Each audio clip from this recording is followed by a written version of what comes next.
What happens when a quiet neighbor becomes the target of a new resident who decides that he doesn't fit in? When she calls the health inspector, unaware that soon the whole neighborhood will be talking about her house. What happened next left the entire neighborhood speechless.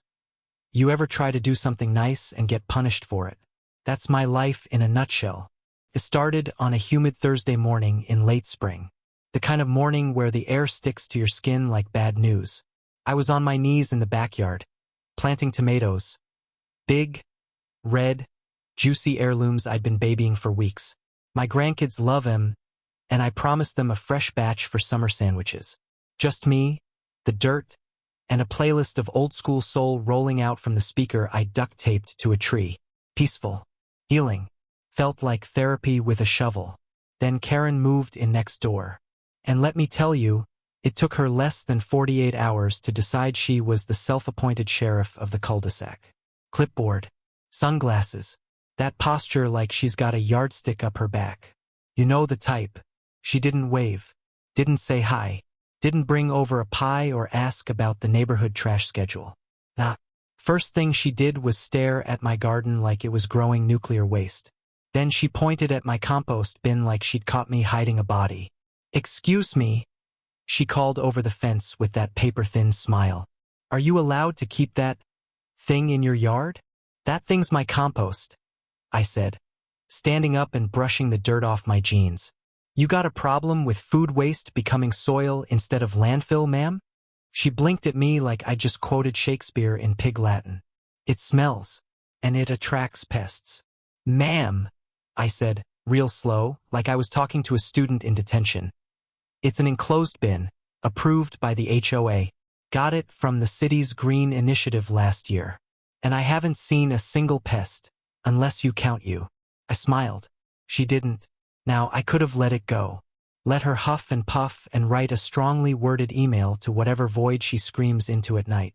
But I've been around long enough to know. Folks like her don't stop. They escalate. You give em polite, they take your kindness for weakness. Sure enough, the very next day, she's standing out front with her phone, snapping pictures of my backyard over the fence like some low-budget private investigator. Then came the phone calls to the HOA, to city code enforcement, to Lord knows who else. I didn't hear from anyone official for 2 weeks. Long enough to make me think maybe she'd cooled off, moved on. I even thought, for half a second, maybe I'd misjudged her. Yeah, right. I came home from the grocery store one afternoon with a car full of fresh produce and 3 grandkids arguing about who got the last popsicle. And there they were, 3 men in city-issued polos and steel-toed boots standing in my driveway like they were about to demolish something. "You Mr. Booker?" the one with the clipboard asked. "Depends," I said. "You hear about my tomatoes or my lawn chair?" Received a complaint about a possible sanitation violation. Compost bin, backyard structure, and foul odor reports. My eye twitched. "From Karen?" He didn't say yes, but his smirk did. I walked them through the backyard, showed them the bin, showed them my shed, opened it up, let them see it wasn't full of bodies or barrels or anything but tools, an old lawnmower, and a basketball hoop missing a net. They looked, they sniffed, they nodded. Everything seems up to code. "Well, ain't that a twist?" I said. "Can I get that in writing for the neighborhood gossip newsletter?" They chuckled. I didn't. That night, my wife asked if I wanted to just let it go. "She's new, baby. Maybe she's just nervous." "She's not nervous," I told her. "She's nosy, and entitled, and bored." Could have ignored it. But then my mailbox started spitting out anonymous notes. Ugly little folded pieces of paper telling me my yard looked like a farm, that my lifestyle wasn't suitable for this neighborhood, that certain standards had to be upheld. "Must be nice," I muttered one night, tossing the latest one into the fireplace, "to be new in town and still feel like you own the place." But I kept my head down, kept tending the garden, kept hauling compost and planting beans. I figured she'd run out of steam, but of course Karen wasn't done. The day things got real was the day I decided to help Miss Lula across the street. 78 years old, knees bad as mine, trying to carry 3 bags of mulch and a flat of petunias into her backyard. I dropped my trowel, jogged over, and did the heavy lifting like my mama taught me. Didn't even think twice. 10 minutes later, as I'm wiping my hands and walking back across the street, I see Karen standing on her porch, arms crossed, glaring like I just robbed a bank. "You sure like getting into people's yards," she called out. I stopped mid-step. "Pardon?" "Just saying. You're always wandering around, crossing property lines, helping people who didn't ask." Miss Lula asked. "She's old, probably confused." I stared at her for a long moment. "You ever think maybe being neighborly is a good thing? Not when it makes the rest of us uncomfortable." And there it was. That word. Us. See, when folks like Karen say us, they don't mean everybody. They mean people like her. People who move into a place and think it's theirs before the boxes are even unpacked. People who see your skin, your habits, your garden, and decide you're the one who doesn't belong. I didn't sleep much that night. The next morning, the health inspector came. A different crew this time. Tall woman, clipboard again, this one with that bureaucratic smile that says, "I don't want to be here either." She poked around the yard, took photos, asked if I had standing water, if I stored food outside, if I kept animals. "I've got worms," I told her, pointing to the compost. "And a goldfish named Reggie in a barrel. He minds his business." She didn't laugh. By the time she left, she hadn't said anything definitive. Just a lot of "we'll be in touch" and "pending further review." But I knew what this was. Karen had called the health department on me. Because I helped an old woman with her flowers. Because I grow my own tomatoes. Because I compost my scraps. Because I exist. What happened next changed everything. And not in the way Karen expected. Stick around because the mess she started? It was just getting good. Now let me tell you something my granddaddy once said. If somebody keeps poking at your ribs long enough, they gon' get swung on. Might not be today. Might not be tomorrow. But it's comin'. And brother, Karen? She'd been poking like her life depended on it. After the health inspector walked off my property without so much as a warning, I figured maybe, just maybe, the storm had passed. I even let myself breathe. That was my mistake. Because Karen ain't the type to lose quiet. Oh no. When she doesn't get her way, she reloads. And this time she came out swinging. Next morning, I walk out to grab the paper and I see 2 signs staked into the strip of grass between the sidewalk and my fence. Big, white, laminated things with bold red letters like a warning label on poison. Health hazard, active compost site, use caution. You would have thought I was raising raccoons back there. I stared at those signs for a good minute. Not even mad yet, just confused. Who paid for these? Who printed them? And how bold do you have to be to plant M in someone else's yard? Well, there was only one person in this zip code with enough nerve and not nearly enough sense. I walked over to Karen's porch. Knocked once. Firm. No yelling. I was raised better than that. She opened the door like she was surprised to see me standing there. Like I'd just risen from the dead. She had on some kind of satin robe, purple and wrinkled, with a mug that said blessed and stressed. I looked her dead in the eye and said, "Take the signs down." She sipped her coffee slow. "I don't know what you mean. You staked fake hazard signs in my yard." "Oh, that? Neighborhood safety. People have children, you know. They walk dogs. You can't be too careful." I let out a short breath, not a laugh, just enough to stop myself from saying what I wanted to. "Karen," I said, "this ain't a community safety issue. This is you throwing a tantrum in public." Her face didn't change, but I saw the flicker in her eye. That tiny flash of fear when someone calls your bluff and stands there waiting. "You can call whoever you want," she said, voice flat now. "But I'm within my rights to express concern. The city will back me up." And with that, she turned and shut the door. No goodbye. No apology. Just the sound of it clicking shut like punctuation on a threat. Now, I'm not a petty man. I don't fight dirty. But I do believe in keeping receipts. And something told me it was time to start documenting everything. So I set up a camera, subtle but visible, right on the corner of my house facing the fence. I wasn't trying to scare her. I just wanted a record in case she decided to plant something else ridiculous like caution, toxic resident, or beware of organic kale. I didn't have to wait long. 2 nights later, I'm sitting out back with a glass of iced tea and my old Labrador, Bones, when I hear whispering. Real quiet. Like middle schoolers on a dare. Then I see a flashlight bobbing along the fence line. 2 teenage boys, maybe 15, creeping toward my compost bin with their shirts pulled up over their faces. Now, I don't jump up and holler. I don't threaten. I step into the shadows by the shed and just watch. They pour something, maybe a bottle of soda or some cleaner, into the bin and run off giggling like fools. 5 minutes later, Karen's porch light flips on. And I swear, I caught a silhouette watching from the window. I didn't sleep that night. Not because I was scared, but because something in my gut told me we weren't dealing with your average busybody anymore. This was deliberate, calculated, and she was dragging kids into it. The next morning, the stench from the bin was horrific. Somebody had definitely sabotaged it. I had to scrub it out, replace the lining, even dig out part of the soil. Took half my Saturday. But I kept the footage. Now here's where things turned from ugly to unbelievable. Following Monday, I get a letter. Certified mail. Notice of neighborhood health code violation, immediate abatement required. I nearly choked on my grits. Violation? For what? For being clean? For growing tomatoes and helping Miss Lula water her begonias? I called the number.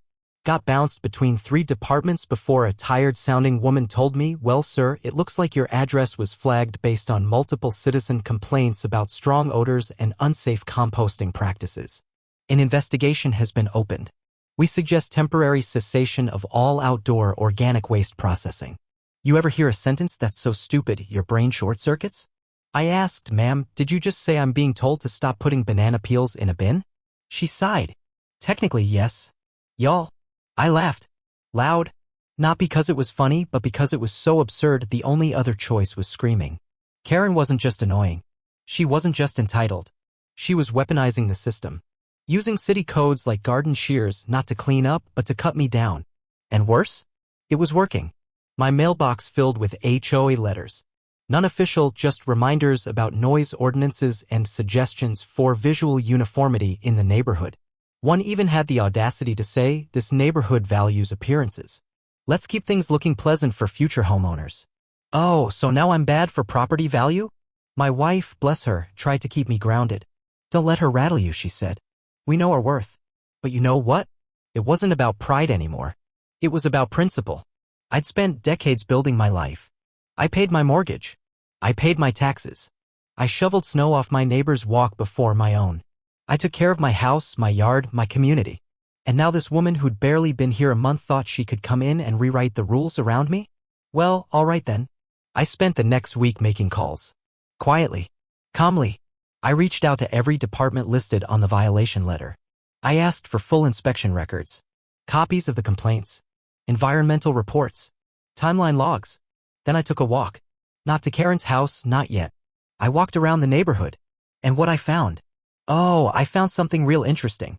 Let's just say, Karen had some secrets of her own hiding in plain sight. But that's where everything started to unravel. We're standing on the edge of the moment everything changed. What came next? Oh, trust me, it flipped this whole neighborhood upside down. You do not want to miss what happened when the truth hit daylight. I told y'all, when a storm's coming, it don't matter how nice your house looks. If your foundation's crooked, that rain's gonna expose every crack you tried to hide. And Karen? She'd been living in a glass house while throwing bricks at everybody else's. So here's where everything unraveled fast, loud, and with no place for her to run. It was a Wednesday. Sunny. Quiet. Birds were chirping, squirrels were chasing each other across the phone lines. Normal suburban peace. The kind that only exists when folks are pretending real hard that nothing's wrong. But I wasn't pretending. See, while Karen was busy turning her front porch into a watchtower and flooding the HOA inbox with fake concerns about odor issues, I'd been busy of my own. Doing what she should have done before she picked a fight. Research. And the truth? It came to me in pieces. Little inconsistencies. Like how her house had no street number on the curb. Or how she kept her backyard gate chained shut, padlocked even. Like she was guarding something. Something she didn't want anyone seeing. Then I remembered something strange I'd heard from Mr. Alvin down the block. He's lived here since before cable TV and told me the property next to mine sat vacant for years. Said it used to be a flip, one of those too good to be true foreclosure deals that realtors whisper about and contractors cuss through. I dug into county records. And guess what? Karen's house, the one she bragged about renovating herself and kept all prim and polished in the front, had never passed final inspection. Not once. The permits were pulled. But the final sign-off? Missing. And from what the online records showed, the last city inspection flagged structural foundation issues, outdated plumbing, and a leaky septic system. Not to mention an unsealed basement wall that hadn't been brought up to code since 1993. And yet here she was, throwing flags at me for composting banana peels? Now here's the real kicker. The health inspector that came to my yard? Same department that oversees those property code violations. So I called her back. Politely. Asked if she'd mind checking her files on the property next door, for peace of mind, since her visit had caused quite the stir in the neighborhood. She paused, then said, "Wait, that's the house?" "Yeah, that one." And within 48 hours, 2 city trucks rolled up to Karen's curb like Judgment Day in khaki uniforms. I was standing on my porch sipping a mug of chicory coffee when the first man knocked on her door. Clipboard in hand. Hard hat. One of those reflective vests that let you know this ain't a friendly visit. Karen opened the door like she always did, straight-backed, smug, already ready to argue. But this time she didn't say much. Just stood there blinking while they talked. Then came the measuring tape. The cameras. The sound of boots clapping down her driveway as they circled the house, made notes, peeked into vents, scraped off samples from the foundation. The neighbors noticed. Oh, you better believe they did. Miss Lula peeked out from behind her curtains like it was a parade. "Is that the city?" she called across the street. "Yep," I said, not even trying to hide my smile. "Looks like they found something worth checking."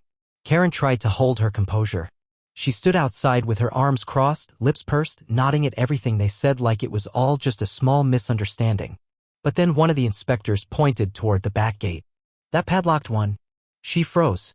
Didn't move. Just shifted her weight like she hoped they wouldn't notice. They did. I saw one of them lean in, say something real low. Her face went pale like cold gravy.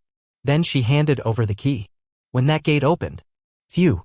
I wish I could say I was surprised, but truth be told, it was exactly what I expected. That whole backyard was a mess. Not just overgrown, dangerous. Rotten deckboards. Stacked buckets of standing water, mosquito breeding heaven. A rusted-out fire pit half full of soggy charcoal and melted plastic. And right by the back wall of her house? A wide crack running from the top of the foundation to the grass line, with mold creeping out of it like ivy. One of the inspectors backed away coughing. Another just shook his head. Karen tried to talk. I saw her motioning toward the house, probably offering excuses like under renovation or that was already there when I moved in. But they weren't having it. They took more photos. Took more notes. And then, this is the part one still replay in my head, they stuck a bright orange sticker right on her front door. Condemned, do not enter until cleared by city officials. Oh, it was quiet after that. Karen stood there like someone had unplugged her from the wall. No yelling. No finger pointing. Just that stunned silence when someone who always thought they were untouchable finally hears the word no, and this time, it's got the law behind it. The news spread quick. Neighborhood gossip travels faster than a Wi-Fi signal. By sundown, folks were walking their dogs just a little slower past her driveway. Peeking. Whispering. Some of them even looked at me different, like they suddenly remembered I wasn't the problem after all. And me? I didn't celebrate. I didn't gloat. I just kept on tending my tomatoes. Because here's the truth, plain and simple. You can lie on a neighbor. You can try to ruin someone's peace. But eventually your own mess catches up to you, and when it does, it don't care what color your shutters are or how fancy your mailbox looks. But don't think for 1 second this was over. Karen didn't go down without a fight. And what she did next? Let's just say some folks don't learn easy. You'd think after being publicly embarrassed, Karen would have backed off, right? Wrong. What she pulled next? It crossed a line no neighbor should ever cross, and trust me, the way it ended? You'll want to see it. Let me tell you something you don't learn from books or Sunday sermons, not really. True victory doesn't come when the other person loses. It comes when you stop letting them control your peace. And after all the games Karen played, all the trouble she stirred up, all the lies she told, I was finally free. Not because she backed down, but because I stood up and stayed standing. You'd think after getting slapped with that big orange condemned sticker, Karen would have vanished like a bad storm, loud 1 minute, gone the next. But no. She stayed. For a few days, she tried to put on a front. Parked her car in the driveway like nothing happened. Brought out folding chairs and sat under the tree pretending to read.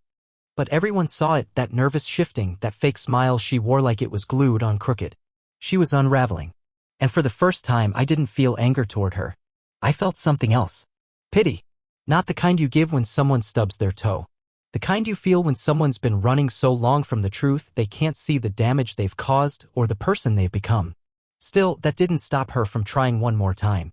It was a quiet Friday. My wife and I were finishing up dinner, fried catfish, collard greens, cornbread the way Mama used to bake it.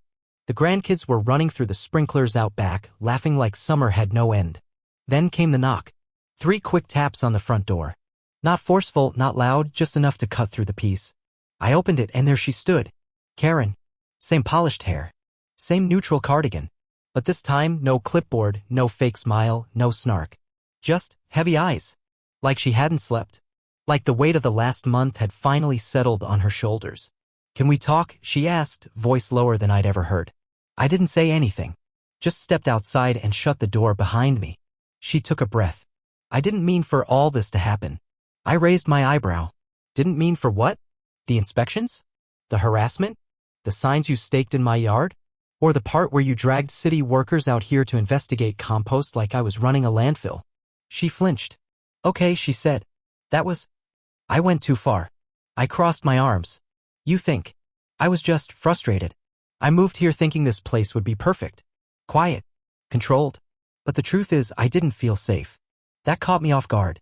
Safe? I asked. From what, Karen? Tomatoes? Compost bins? A man helping his elderly neighbor water her flowers? She shook her head. Not from you. From change. From not knowing how to live around people who aren't like me. And there it was. Finally. The truth, raw and unfiltered. See, it wasn't about my yard. Or my compost. Or any of that nonsense she stirred up. It was about fear. Fear of difference. Fear of community that didn't look like a catalog photo. Fear of losing control. I grew up somewhere very different, she said, voice cracking. And when I saw you, your yard, how everyone loved you. I didn't know how to fit in. So I tried to fix everything that made me feel out of place. I was quiet for a moment. Not because I forgave her, not yet, but because I could see, for the first time, she was actually listening. I ain't here to be your project, I told her. I'm your neighbor. I work hard. I love my family. I take care of my home. And you came in here like that wasn't enough, like I had to prove I belonged. She lowered her head. I know, she said. And I'm sorry. Now, I didn't invite her in. I didn't hug her. But I nodded. Just once. And I walked back inside. Because sometimes dignity ain't loud. It doesn't need a microphone. It just needs to stand tall. And from that day on, something shifted. Karen stopped watching me like a hawk. She stopped calling the HOA. She even took the lock off her gate and started cleaning up her yard. The neighbors saw it too. Miss Lula stopped by a week later with a fresh peach pie and said, "You handled that with grace, baby. Could have burned it all down, but you let her see for herself." I smiled. Sometimes folks need to trip over their own mess to realize who they've been. But this story ain't just about Karen. It's about us. All of us who've been overlooked, judged, doubted, told we were too much or too different to belong. I built my life with my hands, one brick at a time. And for a long time, I thought keeping your head down was the way to survive. But now I know sometimes raising your head is the only way to thrive. That fall, something amazing happened.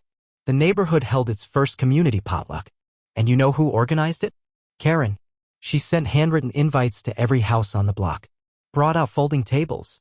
Hired a local jazz band. And when I showed up with a tray of cornbread and smoked turkey legs, she greeted me with a nod, no ego, no show. Just respect. We didn't become best friends. We didn't hold hands and sing spirituals under the stars. But we became neighbors. And for me, that was more than enough. Moral victory. Let this be a reminder. Kindness doesn't mean weakness. Standing tall doesn't mean starting fights. And justice? Justice often begins with knowing your worth and refusing to shrink. Karen thought she could bend the system to her will. But the truth? No system is stronger than a community that refuses to be divided. Final note to the reader. If you've ever had a Karen in your life, if you've ever been doubted, dismissed, or disrespected on your own land in your own truth, let this story remind you. You don't need to shout to be heard. You just need to stay rooted and grow louder than the noise.